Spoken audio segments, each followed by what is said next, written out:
And hey there, hi there, ho there, and a gracious good Saturday morning to you. Welcome back to another exciting edition of the Cardinal Couple Radio Hour podcast, where we discuss the joy and excitement of UofL women's athletics. And certainly a lot of exciting things going on in this past week. Exciting things to come this week as well. So we're going to have a fun time with it today, going through everything. We've also got 4 out of our 5 regular participants here on the show. Daryl allegedly is headed to Indianapolis to go watch basketball, so we wish her the best of luck with that. But we do have, believe it or not, Case Hoskins back with us after what seems like 3 centuries of him being gone. And I got to ask right off the bat, Case, what is it? Did you have a flat tire on both cars? did something happen where, there's martial law going on in Shelbyville, or maybe you're resting up for dawn at the Kentucky at Shelby County Fair, or maybe Churchill under the lights tonight? What is it? What keeps you home today? Why are you What with kept us? me in? No, it's funny because it's been so long since I've been on that I actually don't remember the first time that I was out. Um, Almost made it in the middle of the month. I guess it was the 22nd. I was supposed to be here, and we came back from our vacation, and Lindsay was like, "Oh, I have a work day at the zoo." I was like, "Oh, what time? 11 to 1." Okay. so so yeah, it's been a fun time. Been all over the place. Been to, I guess, 3 different states since then, and a lot of Saturdays that were busy. Today, I'm trapped in by fair traffic, so I couldn't go anywhere. I'm still thinking it's either fair traffic or you're going to dawn to a Downs after dark tonight. My Trying to sister-in-law actually is going tonight dress for it a up. work event with her husband, and so Yeah, taking Chris, huh? Yeah. no, my sister-in-law, yeah.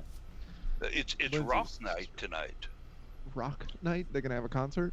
They're going to have rock and roll out there. I heard the band earlier this morning. I forgot the name of them already. Helix or something like that, maybe. I don't know. But rock and roll at the Downs tonight. That ought to make the horses feel real good in the paddock, huh? They go get out there and all of a sudden, blam, blam, blam, blam. Well, they'll just need their soothing topical ointments. Yes, and I'm sure Bob Baffert's got plenty of that. Yeah. As long as it's supplied and not ingested. Okay, that seems to be the rule of thumb. But in addition to Case, we got Jared Anderson in the house with us today as well. Jared coming in here to defend his title in the Cardinal Couple Quiz. He's been studying, I think, since about 7 o'clock yesterday morning on any U of L subject. I finally tipped him off on what it'd be. But what's been going on with you, Jared, this week? Lots and lots of work with people calling out sick and being on vacation and whatnot. And visited McNeely Lake Park for the first time ever yesterday, which was pretty neat. Never been out there before. Got home and fell asleep about 9 o'clock and woke up about 8 a.m. today. That used to be years ago. McNeely Lake was where U of L had their intramural rowing contest each year. I actually took part in that a couple years with a teammate. We would hop into canoes and go out on this course and try to win the thing in the fraternity division. I don't think we ever finished in the top half. Jeff McAdams in the house as well. Jeff was talking about internet security early, and if anybody would know about that, it'd probably be him. What's going on in the world, Jeff? Oh, I'm just celebrating Amanda Ekic's great pitching performance and UC Fullerton winning the Women's College World Series. I thought the banana slugs had her wrapped up too, but Yeah, Fullerton's was it Tusks Up? It wasn't Banana Slugs. It was not Mastodons. It's not a a mascot quiz this week, but we've Yeah, got one it's anyway. like elephants or something like that. I don't know. Anyway, but State Fullerton. yeah, Titans. They're the Titans. yep. I saw elephants on the wall last night too, but it wasn't because of softball. Yeah. All right, but it was a nice win by Oklahoma. We'll get into that in just a little bit and talk about Oklahoma's win. Yeah. I do want to throw one thing out real quick. We do have we're kind of jumping the gun on this. We're going to talk about it a little bit, but the UofL 3v3 team is playing currently in the 3v3 tournament that they're in. I do have the scoreboard graphic up on the stream, so if you want to check in on the stream, you can see the score as it's progressing. So. And we'll certainly go to you from time to time to see how our girls are doing it. Mm-hmm. So we've got very excellent players in there. 3 who played last year, and of course the addition of Patron for a host to that squad. So it'll be interesting to see how they do. Excited about them. As for myself, just a kind of a busy week of Sony being on vacation this week. We're doing a lot of things around the yard, around the house. Took a couple day trips, and also dined out every evening. That's right. Got to go out and eat every evening. Pretty cool. But I've had indigestion for the last 3 days, so what does that tell you? The banana slugs are UC Santa Cruz. Santa Cruz, yeah. Oh, okay, yeah. What's Fullerton? Fullerton are the Titans. Titans, That's the okay. baseball team. So I'm not sure what the. Let me see what the softball I team think is. it's. I'll go with Titans over Slugs any day. Yeah, bring me Titans. The women's teams are also the Titans. Yeah. Did they call them the Lady Titans or just the Titans? It just said Titans. Okay, well it's California. Yeah, But the Greek Titans were both male and female, so. They do not Makes dip sense. into the lady in front of Nope. teams out in California for a rule. That's usually a southern thing, I think, mostly. Mm-hmm. And has drawn the ire of some of our readers before too, about putting lady in front of a team's name. Yeah, I'm not a fan of it.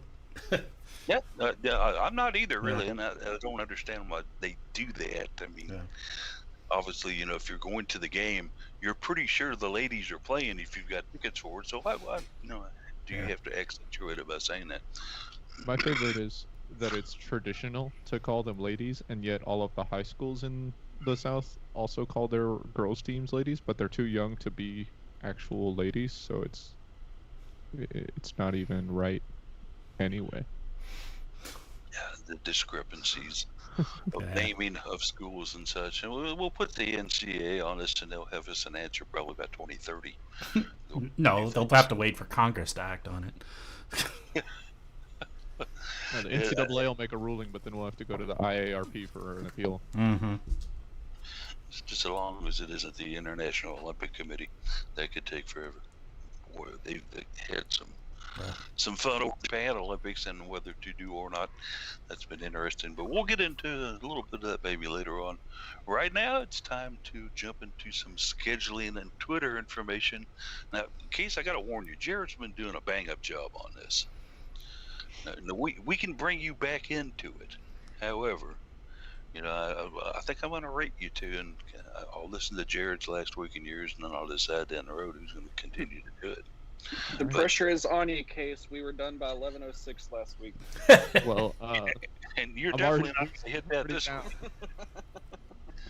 Hey, Case, we're going to send you in, get a good hit, see if you can move the runners. You got it. On the schedule, Jeff and I were commenting about this before anybody else was on the call today. It's nice on the homepage of Go Kart's website. You can see that the last thing on the schedule was May 29th, and the next thing on the schedule is September 6th. So, yeah. Ain't nothing in there otherwise. nothing. They haven't put any of the fall sports schedules in yet. Obviously, those are not finalized, so they wouldn't have done that. There are 2 U of L related events ongoing this weekend, though. Like we mentioned, the U of L 3v3 basketball team is playing right now. They're guaranteed to be playing tomorrow because all 8 teams in pool play will advance to the quarterfinals. So quarterfinals for that start tomorrow morning early. And then also starting tomorrow is wave 2 of the Olympic qualifying trials for swimming. U of L has 9 women swimmers competing in the wave 2 with, I guess, what you would call B cuts of Olympic swimming. So they'll try and advance to the U.S. Olympic team starting tomorrow. So be sure to follow along with that. We'll have some notes here. Other than that, I haven't seen anything on Twitter or otherwise to note any other U of L events upcoming. So that's the 2 things on the schedule this weekend. And then by the time you get to the midweek, we're back to empty again. As for our Twitter accounts, I'll have to remember them all. It's been quite a while. I tweet is at best case scenario. I can't forget that one. I'm on it every single day. So that's BST case scenario. Jeff is at Jeff McAdams and at Card Couple Radio. With the empty schedule, the Card Couple Radio tweet drafts are also pretty empty. So follow along with Jeff's personal account there. Paulie tweets is at Cardinal Couple. Jared is at Mr. Anderson Jared, and Daryl is at Daryl Faust 4. As always, if you want to keep up with what is going on in the latest of UofL women's athletics, we have the UofL women's athletics list on the right side of the Cardinal Couple website, so you can check in there and add that to your Twitter yourself, or it live updates if you're on the site, so you can just follow along right there. That's it. Scheduling and Twitter. That took 3 minutes. That's pretty fast. That's pretty good. Yeah, I'm gonna have to go back and listen to Jared's last week to come up with a winner here. I don't know right now. It's the judges are going to ask for a vote, and hopefully there's no inquiries or objections by any of the other trainers or jockeys. Okay. But there it is, good and done. And Case had mentioned earlier about the 3-on-3 cards. Let's go ahead and just kind of start with that a little bit. Case did write about that this morning in the Saturday Cardinal Couple article. If you want to jump in and read that, some great information on that. Is we've got 4, and maybe not the 4 that I would have said would be playing in this, but certainly 4 very good players on the Cardinals team. 3 who played last year and 1 who is coming into the program this year as a freshman. So, Case, what's going on with this stuff here? We got 4 girls out there playing 3-on-3. How's that possible? Yeah, like you mentioned, it's a little surprising to not see Olivia Cochran or Haley Van Lith in this event. They were both participants for the USA previously. But Liz Dixon acting as the big player. Almost every 3-on-3 team is going to need at least one of those. And then 3 guards. You've got Mikasa Robinson, Kiana Smith, and Peyton Verhulst, like you mentioned. Peyton is the tallest of the guards, and she's actually been playing really exciting defense. Yes. And Been a lot of fun to hitting watch. a few shots so far. Yeah, it's definitely tough. Louisville's first game is against the only team in their group that is not made up of collegiate players. So they're taking on the team. It's called Force 10. Most of those players in their mid to late 20s. So definitely a physical and age disadvantage for the Cards here. But the rest of their games are going to be against college teams. They've got Oregon and Maryland in their pool today, later on today. Their next game is at 4 or something. So they'll have a big break between these 2 games. And like I mentioned in the article, 5 of these 8 teams are collegiate teams, and then the other 3 are all adult players, post-grads. So it's definitely an interesting mix-up because on the men's side there are 15 teams and none of them are collegiate teams. So probably some men's coaches not wanting their players to go play in an event where they could potentially pick up a knock or something when they're trying to get their summer ready. But for U of L, I think that Jeff Walls, if he had anything to do with creating this team, put together some players that he knows he's going to be seeing on the court at the same time, knows that have some things that they need to work on together. Kiana Smith, I would say, maybe needs to work on her ball handling a little bit and creating offense for herself, because she's going to be asked to do that a lot this year. Haley Van Lith is definitely a creator, but Dana Evans is another creator that is now missing, so Kiana Smith's going to have to make some of her own offense instead of just being a spot-up shooter. Peyton Verhulst, obviously she's just trying to get acclimated with the rest of the team, and Mikasa Robinson, who is defensively a fantastic player for a 3v3 setting, and the high energy, high intensity, especially in this low space environment, is definitely a killer, but they'll need her to work on her offense moving forward throughout the year. So I think that if like I said, Coach Walls had anything to do with this, it's probably to try and get Casa getting some open looks in the 3v3 environment, to work on her offensive moves and rebounding and putting balls back, and with the quick passing of the 3v3 environment, I think it's definitely helping her a lot see the floor offensively and defensively, and get out of her own head. And one thing I really like about this configuration of these 4 players too, Jared, and maybe you can comment on this a little bit more, is the fact that they've included Peyton Verhulst coming in as a freshman. She's had limited experience with these other three players, obviously, until now. So maybe some practice sessions, but nothing like going on now. This is a great experience for her, and great experience for her to get to know some of the major Cardinal figures that are going to be playing this year. Yeah, it's kind of like a great introductory type period for Peyton right now, just to get a feel for her future teammates, or I guess now it would be current teammates, and just how they interact with each other, how they move and perform on the court, just their style of play.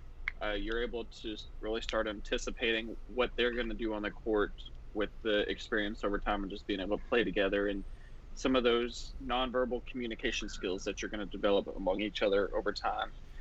So it's almost, to me, it almost reminds me of like when you have like an NFL type preseason where it's just your chance to kind of get people out there and let them play a little bit, loosen up, but also just get a feel for each other again. It can't hurt you, so I think it's a good thing at this point.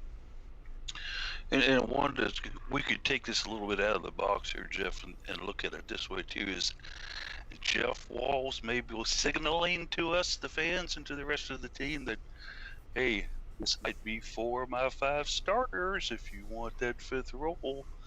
And obviously, I think the 5th role may have to go to Haley Van Lith, but is Walls trying to make a statement here, Jeff? I don't know that it's going out on much of a limb of a statement, though. I think if you'd asked us all to come up with our starting lineup, this is a pretty good and pretty likely selection among it. So, I wouldn't be surprised to see these 4 plus probably HVL out on the court starting lineup come winter.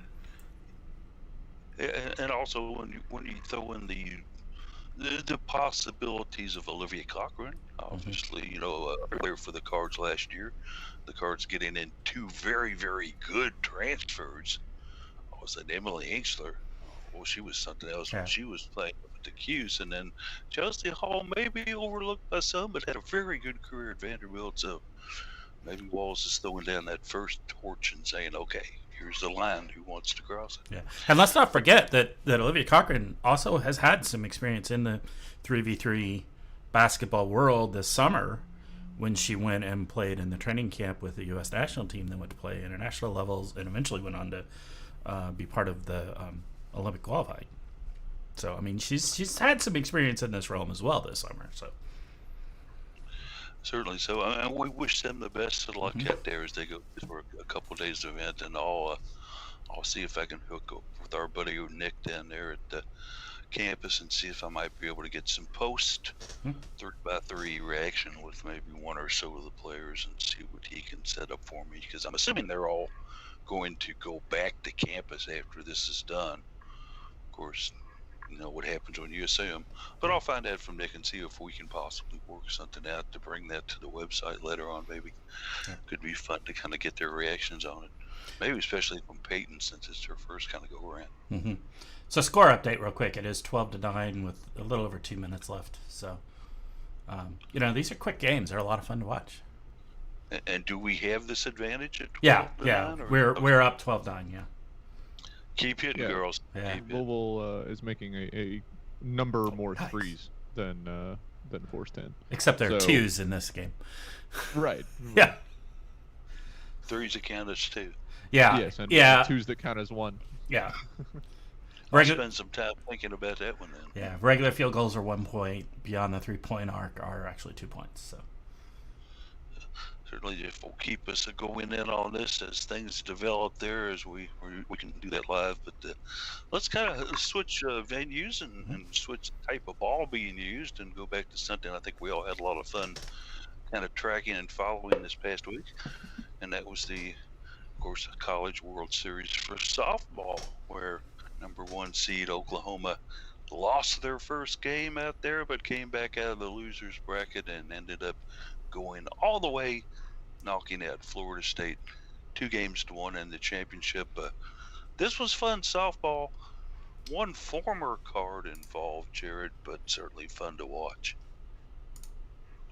Yeah, no offense to Florida State, but I was pulling for Oklahoma. Just not always the greatest experience in the past with some of the Florida State fans when they've come to town for different events. So I was happy to see Oklahoma go ahead and win it, and I think a lot of us are still maybe a little not thrilled with how the 4-game series concluded up at Ulmer Stadium earlier this year, with the situation of having to leave because of a flight. At that point, I think we all just want to be like, well, let's just give Louisville the win if that's going to be the case. But either way, obviously both excellent programs and fun to watch. Lots of excitement. I think a lot of us wanted to see JMU go a little bit further, but just what they were able to pull off and accomplish was impressive. But just being able to watch high-tier softball like that is quite enjoyable. I think the whole nation wanted to see JMU go further. I think some of the Oklahoma fans wanted to see JMU go further. Yeah, they were the kind of darlings, the upset-minded team of this tournament for sure. But and I was, and the skeptical side of me was looking at this the other night too and said, well, yeah, Oklahoma won. It was in Oklahoma City, and that's definitely a part of, not too far from where the Oklahoma campus is, right? Okay, fine. Maybe not, though, but certainly they had the fan base there. Oh, yeah. No huge crowd for them, absolutely. And Oklahoma State also, who was in that, they had some fans there, were not rivaling, I think, the turnout that Oklahoma had. Patty Gasso has done so much with that program, and they've had such a good run out there, and they took it all. I don't know, Jeff, this was just fun softball for me to watch because there weren't any major blowouts, and certainly all the games when you got down to the finals down here were within reach in the 7th inning. There was nothing, where there was a run rule involved or anything like that. It seemed like both teams had a chance. Yeah, I think in the whole Women's College World Series there maybe was one rule game. These were good games. I mean, you expect that to a degree at this level of play, but it was definitely really fun, and it's so much fun to watch. I was chatting with a friend who doesn't typically watch any women's sports to speak of, and he was commenting about how much fun he had watching the Women's College World Series, and his comment was how quick of a game it is in comparison to baseball. And I pointed out to him, I said, yeah, and you're watching the Women's College World Series where games are going 2.5 hours compared to normal college softball games that maybe go about 90 minutes typically. I said, WCWS was actually playing slower than normal college softball. So I think he was also an FSU fan, so okay, fair enough. So I think maybe there's another convert to watching college softball. It's a great product. I think it's a perfect example of how fantastic and how much great viewership and engagement you can get from fans when it's actually pushed and marketed on par, or at least partially on par with men's sports.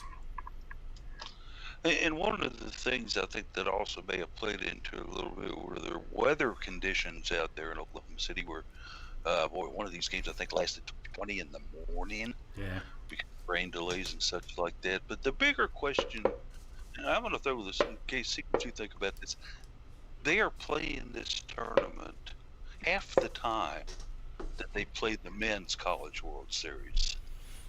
That doesn't quite seem right to me. Your thoughts on this? Yeah, I think I don't know exactly what the number of teams that make it. I guess it's the same, isn't it? The same number of teams get in. Yep.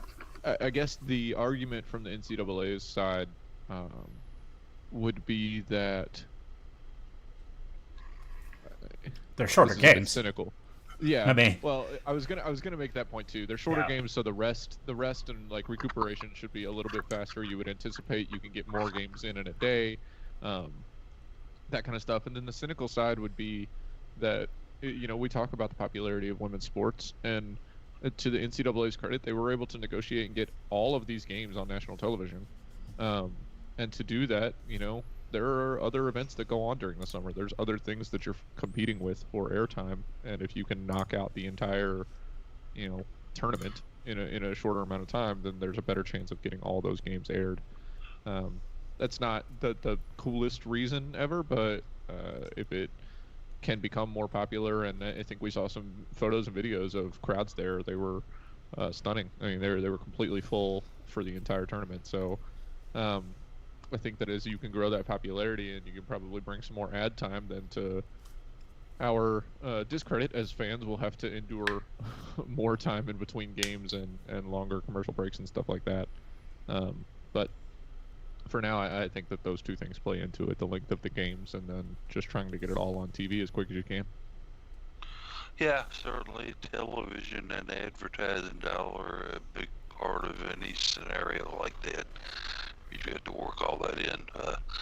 One of the things that I thought was pretty interesting, though, is that the two conferences, which have long considered themselves the powerhouses of college softball, DC, and the other being the Pac-12, did not have a team in the final, and I was pretty thrilled to see that happen. Okay, because we hear about SEC schools every year and how great they are and everything they do, but guess what? No SEC school in the final. I like that.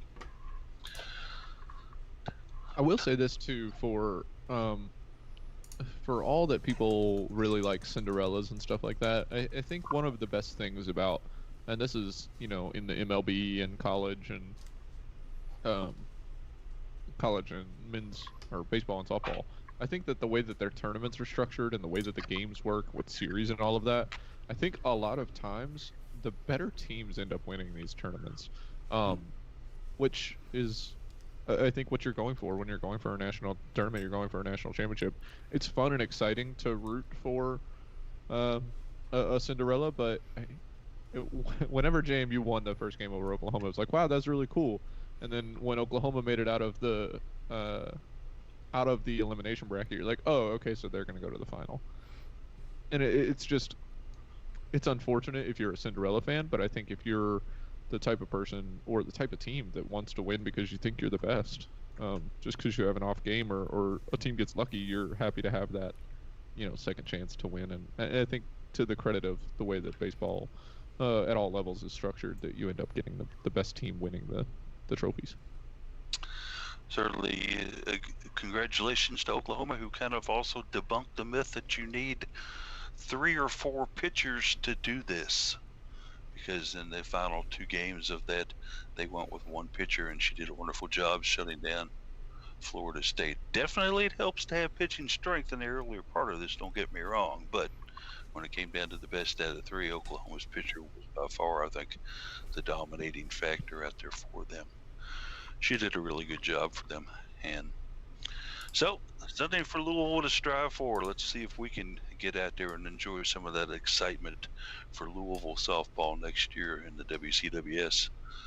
Obviously a hard row to hoe in the ACC when you have powerhouses like Florida State, 2 teams that also did very well this year, Clemson and Duke, coming in and putting in very good seasons for the ACC. Holly's got her work cut out for her, fellas. Let's switch courts and venues again, shall we? Let's go ahead and take this on up to the town of Indianapolis, where Dana Evans will be appearing today with her Chicago Sky as they take on the Indiana squad today. Dana's got a new role, guys, and Jared, I think it's one she's going to enjoy. Oh, yeah. The move for her going up to Chicago is definitely a lot closer to home, friends and family. It looks like maybe Chicago may be more interested in what she can bring to the table versus what kind of Dallas was doing there. And kind of felt like Dallas was underutilizing her for the most part, so I think she'll have a better success up in Chicago and be able to perform more to her abilities up there. Yeah, and I think one of the things too is that down there at Dallas, they were really hyping Enrique and also Marina Mabry as their duo of superstars. And obviously, let's not take anything away from the Chicago Guard contingent. You know, obviously, some of the stuff that's going on up there, of course, not really a guard, but you got Candace Parker, who's all world at anything she does. And then, Vandersloot, very, very talented ball player as well. Certainly, they've got some Kalia Copper, another good player as well. But I think Dana will see some more time, and hopefully play yourself into a position where, if it doesn't happen with Chicago, maybe somebody 3 or 4 years down the road takes a look and says, "Hey, this Evans girl doing some good stuff over there. I wonder if we could bring her over to our school or our pro franchise and maybe give her a start." So let's hope Dana has a great game today against an Indiana team that, well, not doing so great this year. But let's hope that they can get their win against them again. Fellas, it's about 11:30. Anything else that we want to get into before we get into this quiz? I think maybe a little bit about the Directors Cup, Jared, if you wanted to talk about that a little bit. Louisville coming in 23rd in the IMG Directors Cup. Yeah, so the Directors Cup obviously will take in every single sport out there, and the better you perform, the more points you earn. So obviously, the national championship should get you up to the full max 100 points, and then you kind of work yourself down from there. Not qualifying for an NCAA tournament or for a bowl game per se for football will easily lose you some points, which we did see with our football team and men's basketball team this year. I haven't gotten to the spring sports calculation yet, but I don't expect to see any points for most of our spring sports, honestly, other than you get the men's tennis, women's tennis, men's golf, women's golf, who all had some performers in the tournaments and championships. It was a little bit rough of a year for many of the UofL sports, it feels like. So I think the 23rd ranking is okay. In other years, we've seen the Cards perform way better. And then when you also don't carry other sports such as gymnastics, rifle, water polo, etc., there's many sports that UofL does not carry, so they automatically don't get any points for that. That can also set you back some too when you do get to the schools that will carry you higher than the 21 sports UofL does. You mean Stanford? So some of it goes. Yes, Stanford. Who I think at this point, 30 some almost every single sport there is possible. So part of that comes into the money play, and your bigger programs or more donors. Those programs are more likely to do better. So there's a side of it that you can't really control, but the other side is you expect your teams that you have to perform well, such as women's basketball, who had another great year, volleyball, field hockey, who had fantastic years. That's just the expectation, especially when you come to Louisville. So I think we'll see some other programs turn it around for next year. And, Jeff, I'm going to see if I can get a sit down with Vince Tyree about this, but I think it's time for co-ed bobsledding. Let the car pick this up. Now that we've got Daryl on board, and she's obviously pretty athletic, I think Sonia would be able to fill in if we needed anything. Katie would probably give it a go. Guys, we've got the perfect area to practice down by the old radio station down there on Peterson. Co-ed bobsledding, Jeff, are you ready? You in? I think it's more likely that we'll get something like sand volleyball first, but all right. The thing is, can we all get eligible? That's the thing, because I don't know if I can squeeze any more hours. I've already graduated, so we'll see. But all right, so fun stuff on all that there. Certainly, Maisha Hines Allen been doing some great things too as well with Washington, and don't want to slight her or anything. She's really been playing good ball up there against some quality opponents, and playing on the same team with Tina Charles. You rarely see the ball because that's kind of the black hole. You throw it into Tina and it never comes back out. She just puts it up. Doesn't need to for the most part, but yeah. That's true.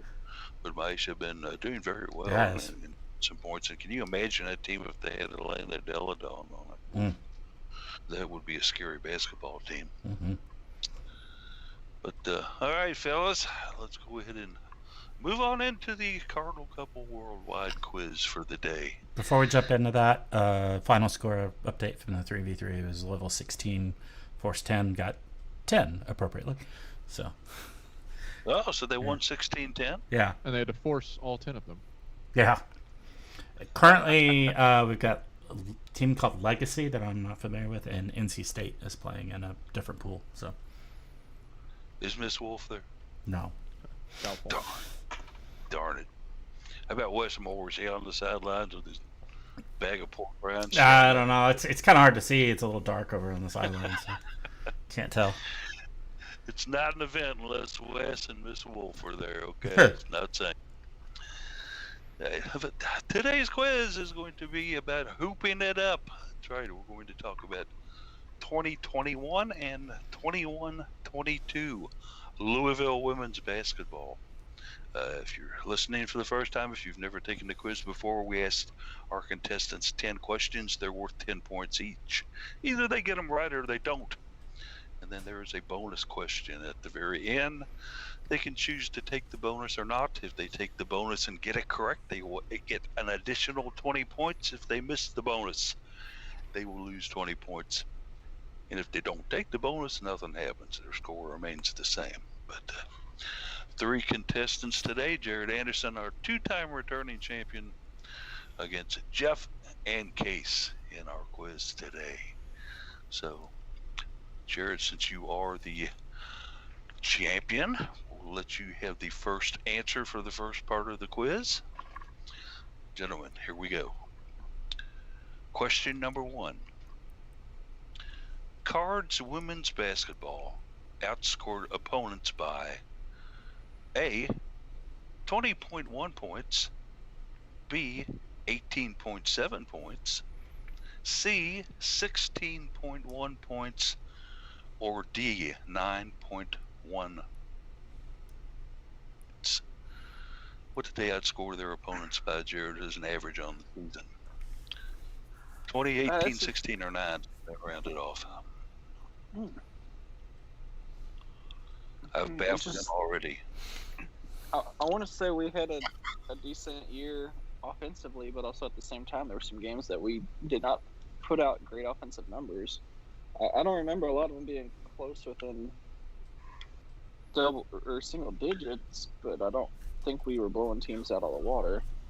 What were the middle two again?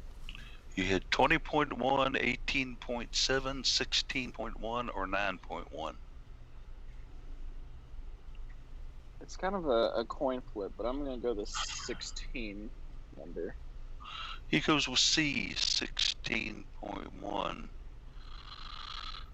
Jeff, you'll go second in the early part of our quiz. Is that the answer you want, or are you going to go elsewhere? This is pretty much a guess for me, but I was gonna guess 16 as well. So, yeah. Jeff online with the 16.1. So, Case, it's up to you. Do you stay with the guys, or do you break it on your own? I know it was over 20 for about the first quarter of the season, but I don't know that they held pace long enough to keep it at 18 for that time. But I'm gonna go off on my own, and I'm gonna say 18 anyway. Case goes with answer B, 18.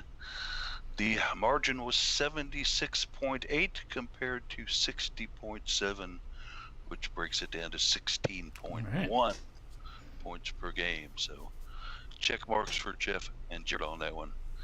Case starting out with a 0. Okay. Question number 2.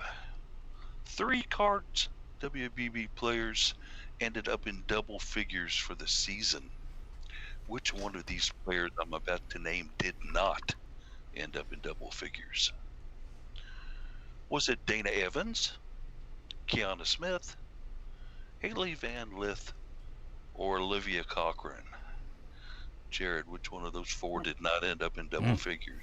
Evans, Smith, Van Lith, or Cochran? Well, obviously it's not Dana.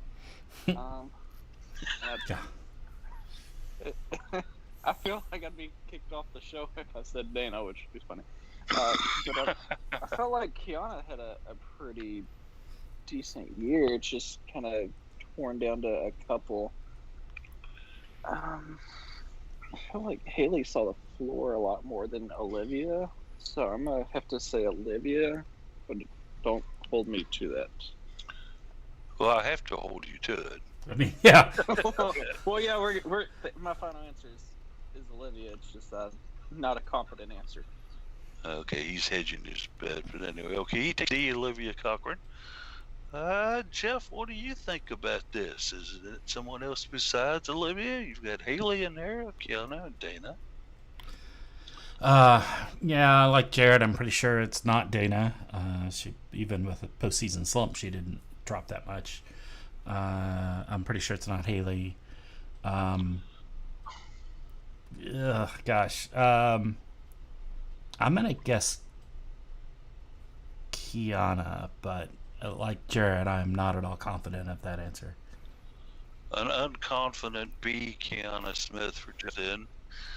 So we've got two different answers, two different contestants. Case, either one of these guys got it right, or you got a third answer for us. HVL, final answer. HVL. Wow, that's a gutsy one. Somebody's at least one confident answer. Well, I'm not confident in it at all, but I wasn't going to him and haw about it. Okay, first of all, Dana was at 20.1. That was an obvious strikeout. Okay. Kiana Smith did average 11.4 points a game. Okay, so it was close. Haley Van Lith, 11.2 points a game. Olivia Cochran, 9.9 points a game. Guys. Oh, Paul went tricky on us. Just barely missed that one more throw. We would have done it for probably, but anyway. So Jared with the correct answer on this one. Jeff and Case take the X's. We're going to question number 3. Jared, this will be your final time going I first. get 3 Right. strikes. Am I just out? Just stop answering the questions incorrectly. Well, we'll consider some of those foul tips, Case, okay? So they're not actually counted strikes, okay? You fouled a couple off, all right? Number 3. I started all 30 games for Louisville women's basketball. I sure did, all 30 of them. Who am I?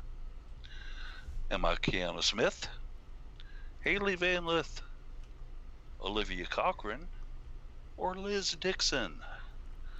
Which one of those 4 started all 30 games for the Cards, Jared? Kiana Smith, Haley Van Lith, Olivia Cochran, or Liz Dixon? Ooh, I was waiting on you to say Dana. So that That would have been I'll too easy. Yeah, I'm gonna say HBL. He's going to stick with Haley on this answer. Okay, very good, sir. Jeff, Yeah, I was thinking Haley as well. he goes with Haley as well. So we got 2 Haleys in here. Okay, so you're going to agree with the fellas this time around, or you're striking out on another one? Well, I know it's not Kiana because Kiana had the ankle thing. Liz gave up her starting spot to Olivia a couple of games because they were just starting one big. And I think that the same thing happened the other way around. So, yeah, I'm also in agreement. I think it's Haley. The boys are united on B. Haley Van Lith. Just to give you the numbers on Kiana Smith did 8 games, so pretty good for her there. Olivia Cochran had 25 starts. Liz Dixon, a mere 7 starts, but saw a lot of time. So the answer was Haley Van Lith starting all 30 games. The fellas got that one correct. All 3 of them they did, by golly. Let us move it on then to question number 4. This time, Jeff, you will start us out, followed by Case, and then Jared, you'll move to final answer. Question number 4. Which state is not represented on our 21-22 Louisville women's basketball roster? Boy. I'm going to give you 4 states. Which one of those don't have a player on our team?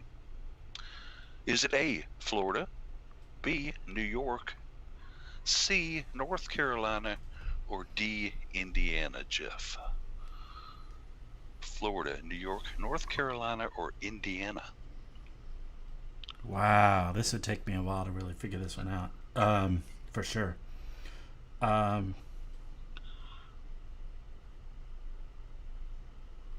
the current roster, you said, is that right?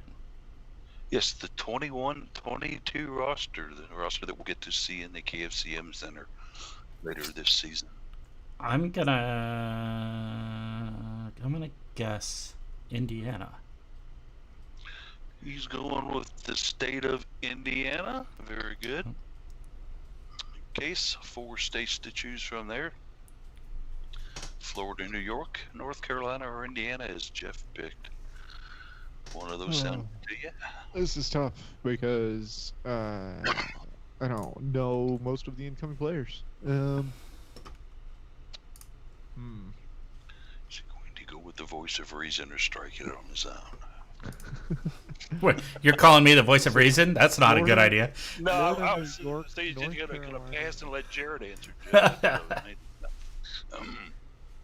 Florida, New York, North Carolina, and Indiana. Let's go with the state of Florida. He's going to go down to Florida for his answer. Very good. All right, Jared, 4 states to choose from. Which one do you think doesn't have a roster? Florida. I New had York. it. I had it narrowed down to the two they said, and I was kind of hoping they'd both be in agreement on one. So that doesn't help me out. Well, I both don't of us guessed, so I don't Yeah. know if Not sure it helps anyway. us being in agreement would have helped. I just because I remember they were talking about Inkster from New York, so that one had knocked that one out. It's just like I don't know who we have from Florida or Indiana. Jared's going through his process elimination. I mean, with Dana graduated, did we have anybody else from Indiana? I guess Indiana. That was my Final logic. answer? Yeah, because Final answer for Jared is I'm gonna go with Indiana. that one. All right, so let's take a look at it real quick. Florida. Chelsea Hall, our Vanderbilt transfer, was out of Florida. So, Florida. Oh, Yeah, I didn't. Emily yeah. Inkster, as Jeff, I think, or someone had mentioned, out of New York.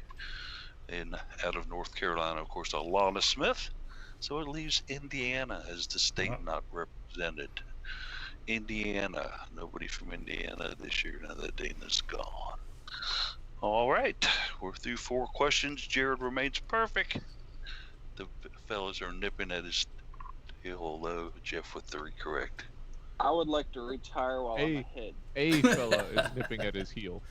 Case, A fella. Case not says this he's fella. a strong closer, not fast out of the gate, but a strong closer. That's a good At this question. point, I'm one of those horses that's like 18 lengths back on the back straight, so I close can my make way that up up. to 10th place by the end of the race. You can make that up. Just remember Seabiscuit. Remember Seabiscuit.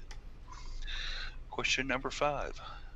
Which height is most represented on this Oh, good grief. 2022 roster? I'm going to give you 4 different heights. You tell me which of these heights is most represented by our players. And Jeff, you are going first. A, 5'7". B, 6'3". C, 6'5", or D, 5'10". Which one of those heights is most represented on this roster? 5'7", 6'3", 6'5", or 5'10"?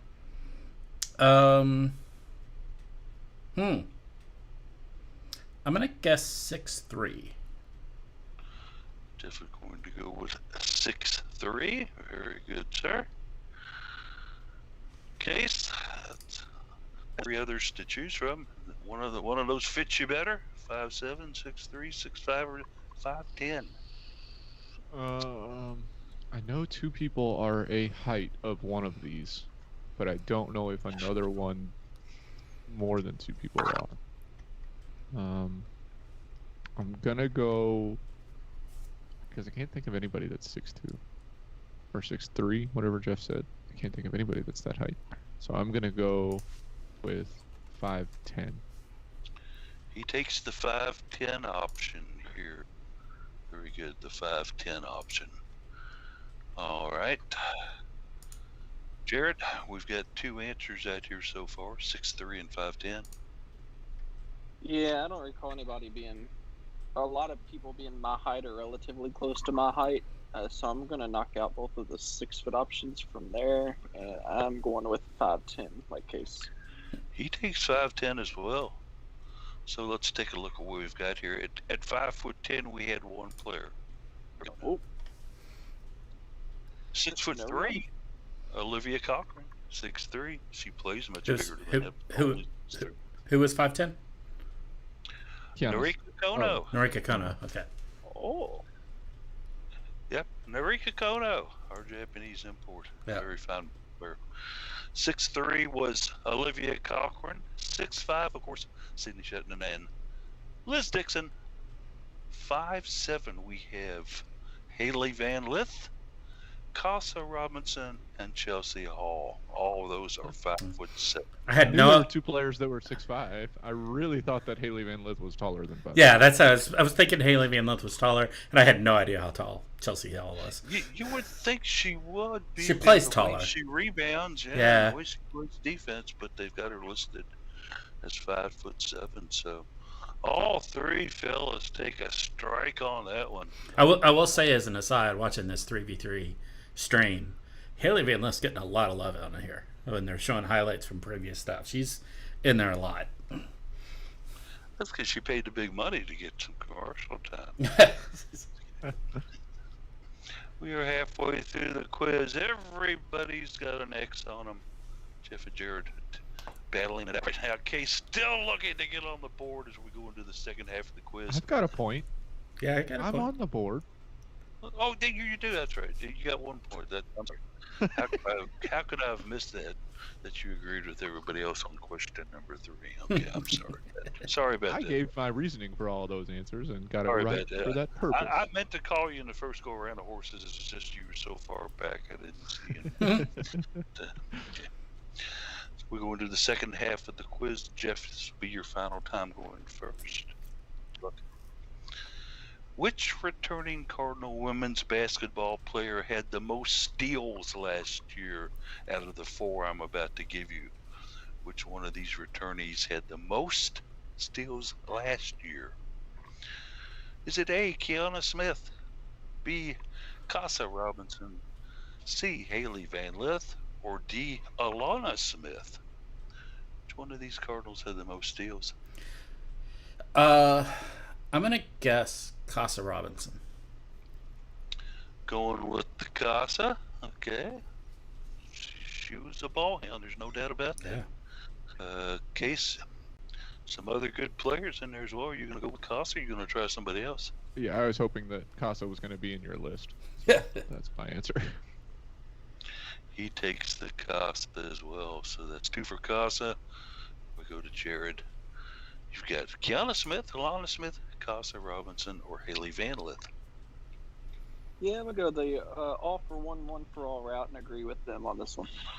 All the boys are lining up on Casa Robinson on this one as the correct answer. First of all, Alana Smith had 16 steals.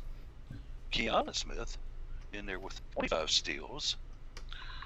Casa Robinson had 35 steals. Haley Van Lith was what I was looking for with 36 steals on the season. Figured it'd be close, but Did Casa have more steals per game? Oh, I didn't go into those ratios on or it. per No, minute might be more interesting. Yeah, per minute. Because Yeah. that was my thinking was that she was definitely the most efficient stealer. Yeah. But That's I mean that's why I didn't pick Alana because she didn't play enough.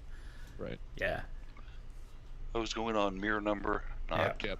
percentage. Playtime got the best of us. Yep. Request denied. Objection not ruled. Oh, yeah. I knew we got it wrong. I wasn't. Yeah. Oh yeah. No. All right, then that'll be fine. Let's go ahead and stay with this steel realm here. As this time, Case, you'll be starting things out for us on question number 7.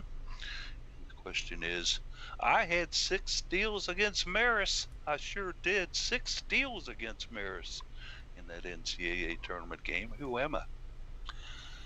Am I Haley Van Lith? Am I Narika Kono? Am I Dana Evans? Or am I Casa Robinson? Who is just a habitual criminal on that one with 6 steals, guys?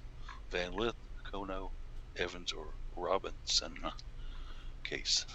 I remember being really excited about this at the time, and that was a very long time ago. That was like 3 months ago. Lifetime. I just go with what you know, I think, and say Casa, even though I'm not sure that it's right. You goes with Casa Robinson. Jared, you'll go second this time. Yeah, I'm gonna stay on And the, look, the Casa hype You train. know, he's going to ride Casa down to the end of this question as well, too. So, Jeff, you got 2 Casas in there.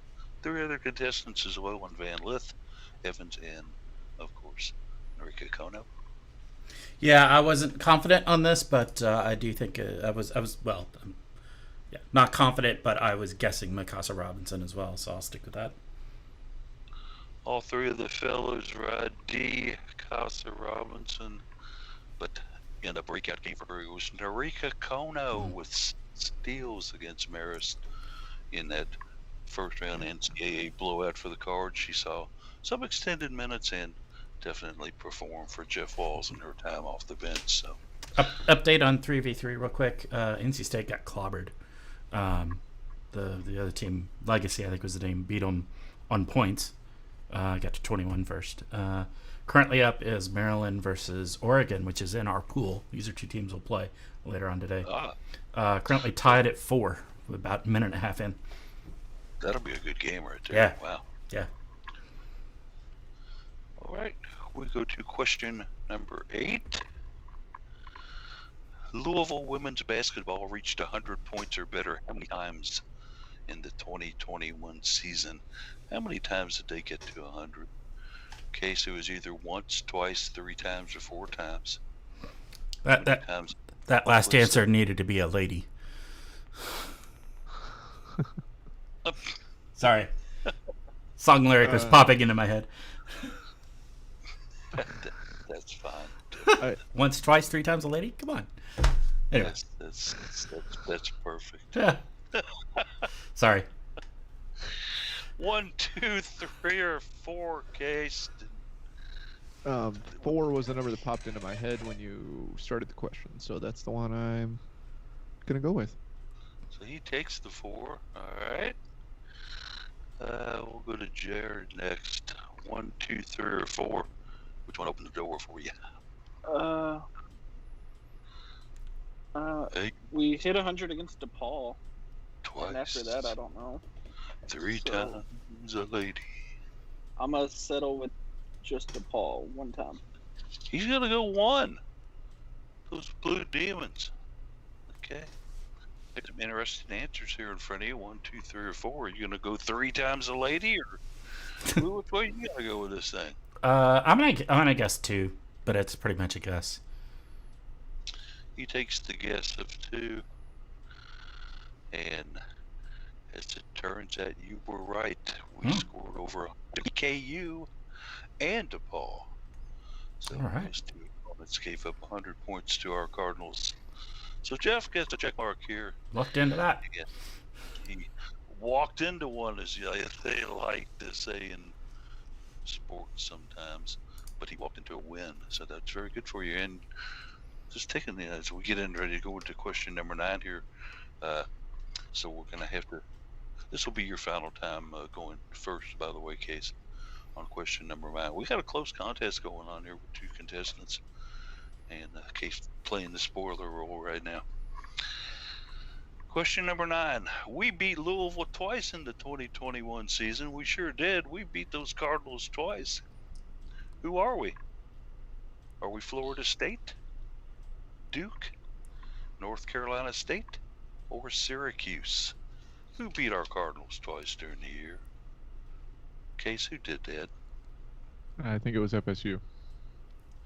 He's going to go with those Knowles down there. Alright. Do you get the Knowles, or do you have another option for us? I thought it was NC State because I thought we lost them in the regular season and then in the ACC championship. Jared has put his rationale and 2 losses there. Okay, Jeff, do you agree with one of these 2 answers, or you got a third option for me? I think Jared makes a good argument, but my initial response, even before you read the answers, was FSU, so I'm going to join Case with FSU. Got 2 Knowles and 1 Wolfpack. It was NC State who defeated us in the tournament. Kind of mad because when you asked the question, I thought it was Florida State, and then I didn't pay attention to the answers. You said Florida State first. I was like, yeah, that's what I thought. That's what it is. Cool. And then didn't pay attention to any of the other answers. And yeah. Sometimes you got to read the directions on the label case before you take the medicine. Okay, that's all I can tell you. It's like one of those tests that you take in school that says read all the questions before you do it. You get like a minute to do it, and the 25th question is just write your name and turn it in. Yeah. That's true. I think I even may have had that one time. I did. I was in second grade, and I was the only one out of my whole class that actually did that. I was cheating off another guy when I took the test, and he got it wrong, so hopefully I did too. Final question of the regular round as we go into question number 10.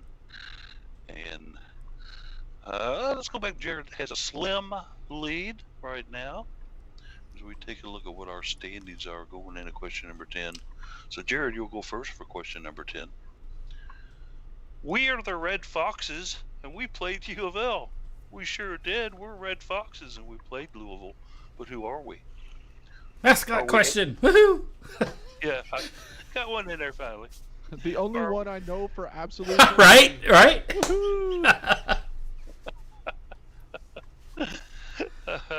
Do I even need to give you the options? I'm going to do it anyway. What the heck? A, Marist. B, UT Martin. C, Southeastern Missouri. Or D, NKU. Who are those Red Foxes, by golly, Jared? Oh, yeah, it's Marist. I remember us talking about that early on. Okay, the Red Foxes. Marist is his answer. Does that make sense to you, Case? Yeah, that's right. Yeah. He likes those Red Foxes too, Jeff. Could Yeah. they be right? Yeah, we're all on board with the Marist Red Foxes. All the boys like Yeah. the Red Foxes, and that, of course, is the correct answer. The Marist Red Foxes, which I thought was a great mascot. That You is. gotta love That's a good one. Too bad we clobbered him. Yeah, we beat them pretty bad, that's Yeah. for sure. But no, that's the way the game of basketball goes. Yep. So we take a look at our scores here. We have Jared clinging to a 60-50 lead over Jeff. Well, okay. 10 points, the differential between the two. Case is probably going to need to take the bonus to hope and get some good luck here as the bonus question comes up. First of all, we'll find out. Jared, you are in the lead. You have the option. Are you going to take this bonus, or are you going to see if you can hold out on this 10-point lead? Yeah, well, at least at worst I could get second. So yeah, let's go for it.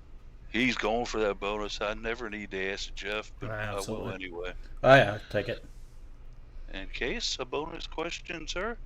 I mean, I'm mathematically eliminated, but I might as well give myself the chance to get 0 points on a quiz for the first time. Not sure about the logic, but I'm going to take that as a yes. Okay, buddy, you're in. Our bonus question.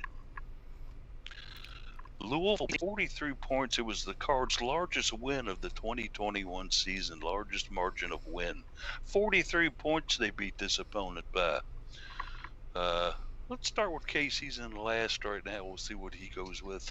Your options are, sir, DePaul, Bellarmine, Boston College, or Eastern Kentucky. Which one of those teams did the Cards beat by 43 points? Oh no. You were thinking Marist, huh? A little bit, yeah. No foxes here. Oh gosh. Okay. Run them by me again. You have DePaul, you have Bellarmine, Boston College, or Eastern Kentucky. Bellarmine was after the COVID pause, and it was a decidedly not exactly a thrilling game. It was also right after that NKU game that they barely won. So I don't think it's them. I can't win, so it doesn't hurt for me to do all of my eliminating out loud. I mean, I'm not gonna come up with an answer. Let's just go with DePaul. It's probably not right, but I don't think it was 43. It was a lot, but I don't remember. But DePaul. He says they whipped up on Dougie Bruno's team by a bunch. Okay, we'll put that down for you as DePaul. Let's go to our person currently in second place, and that would be Jeff. You've got 4 options here. DePaul, Bellarmine, Boston College, or Eastern Kentucky, Jeff? Which way will you go? Yeah, much appreciation for Doug Bruno stepping in at the last minute and playing up in up in Connecticut. I think it was. That was The Mohegan Sun. yeah, Yes, it Mohegan was. Sun. Yeah, and just getting obliterated. That was the game we scored 116 or something to whatever. So I believe it was DePaul. That's assuming we didn't beat them by more than that, honestly. Jeff says it's DePaul as well. Okay. Jared, you got two DePaul staring at you. Are you going to stay with DePaul, or are you going to go one of these other three teams? And you said by the margin. 43 was the margin. 43? 43. DePaul, Bellarmine, Boston College, or Eastern Kentucky? See, I know we beat DePaul pretty handedly, but I also felt like there wasn't any defense on either side for that. That I just don't think that we were that far ahead. I want to say maybe Bellarmine. I think we may have just like kind of kicked them out early on, and that was it. So you're going to go with Bellarmine as your answer here? Yeah, let's go Bellarmine. Okay, let's take a look at what we've got going on here. First of all, the Boston College game. Nobody picked Boston College, but that was a 29-point win for Louisville. When they played the Bellarmine Knights, the Cards beat them by 31 points. 31-point win for Louisville. When they faced those Blue Demons, it was a 41-point win. Oh, Yeah, it was close. Eastern Kentucky is the answer I was looking for. Eastern Kentucky, a 101-58 Louisville win. Yep. A 43-point triumph for the Cards. So I always forget how much we beat Eastern by, but it was. I knew we did. We were close to that with DePaul. So that's right. One made, or Enrique Cano basket made the difference in this quiz now. So you are fine. Jared repeats as champion, but it's nothing to put up on a billboard anywhere. He ends up with 40 points. Jeff gets 30 points. Case is back to where he started at 0. So at least it's Might not as well negative. play. At least it's not negative. If I could have gone negative, I wouldn't have gone for the bonus. I saw Case was getting a perfect score. I meant the other way. So, Kay says, Paulie, let me know about future quizzes. I will have something to do that Saturday right now. So we've gone a little past the noon hour here, but let's go ahead and get some final thoughts in before we get on out of here. So, Kay, since you tore up the quiz so well, I'll let you start out with your final thoughts. Oh yeah, thanks. I guess I'll just go with one we didn't talk about very much. Was Lauren Hartledge snagging another All-American honor, named to the second team by Golf Week, and then another note just to remind people to check out the Olympic tryouts. 9 UofL women's swimmers, 12 UofL men's swimmers taking part in that. That's over the next few days, and that'll be most of it aired on NBC properties. So be sure to check it out. There you go, watching Cards in the pool. A very good squad and some very good stuff they do. All right, Jared, what do you get for us final thought wise? Oh, I don't really have anything. Hopefully it's a good summer for all of our student athletes, and that they come back to campus in the fall feeling refreshed and ready to go for what we will hope to be is a normal non-COVID season. Yeah, amen on that. Let's hope that things do continue to improve as far as the pandemic go, and those cases keep continuing to drop. I agree with you. We want our young student athletes back in safe and healthy. I agree with that 100%. Jeff, what's on your mind for final thoughts? Let's throw one final score update from the 3X Nationals. We got Oregon over Maryland with 34.4 seconds. It's 18-16. These are the two teams that Louisville will still play in pool play later on. Louisville will come back at 4:55 to play Oregon. and then at 6:35 to play Maryland. So check it out. This is a lot of fun to watch. I've been having a ball watching this while we've been talking. It's a fun style of basketball play, compact, fast paced, flashy. It's just a lot of fun. Louisville looks like they could probably do pretty well here, and tournament starts tomorrow. Tournament actual bracket play starts tomorrow. So check it out. Twitch.tv/NBA is where you can find it on 9th Street. And I think you've got that linked up on the article today too, in case anybody I doesn't did. Yep. have that. Awesome. So you can read the Saturday Cardinal Couple.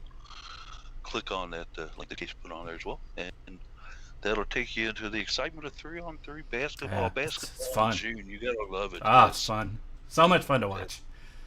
There we go. I It's final now. Oregon 18, Maryland 16.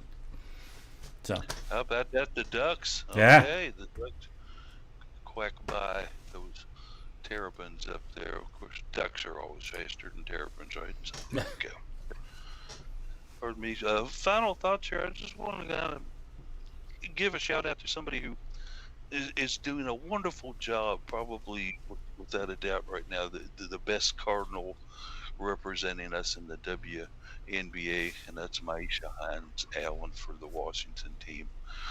Obviously, somebody who's made great leaps and bounds since she began her professional career.